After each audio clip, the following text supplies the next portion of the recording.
قرآن سننے کے لیے فرشتوں کا نزول۔ ایک صحابی رضی اللہ عنہ اپنے گھر کے اندر تہجد میں قرآن مجید پڑھ رہے تھے۔ طبیعت ایسی مچل رہی تھی کہ جی چاہتا تھا ذرا جہر سے پڑھیں گے، مگر قریب ہی ایک گھوڑا بندھا ہوا تھا اور چارپائی پر بچہ لیٹا ہوا تھا۔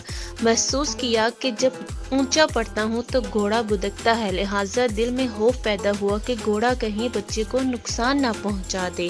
پھر آہستہ پڑھنا شروع کیا۔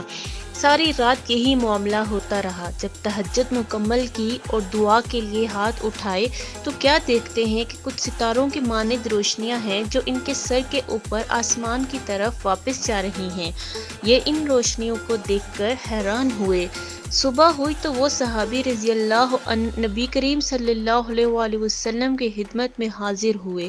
عرض کیا کہ اے اللہ کے محبوب صلی اللہ علیہ وآلہ وسلم، میں نے رات کو تہجد اس انداز سے پڑھی کہ بچے کے خوف کی وجہ سے آہستہ پڑھتا تھا اور جی چاہتا تھا کہ ذرا آواز کے ساتھ پڑھوں، مگر دعا کے وقت میں نے کچھ روشنیاں آسمان کی طرف جاتے دیکھی۔ اللہ رب العزت کے محبوب صلی اللہ علیہ وآلہ وسلم نے ارشاد فرمایا کہ وہ رب کریم کے فرشتے تھے جو تمہارا قرآن سننے کے لیے عرش رحمان سے نیچے اتر آئے تھے۔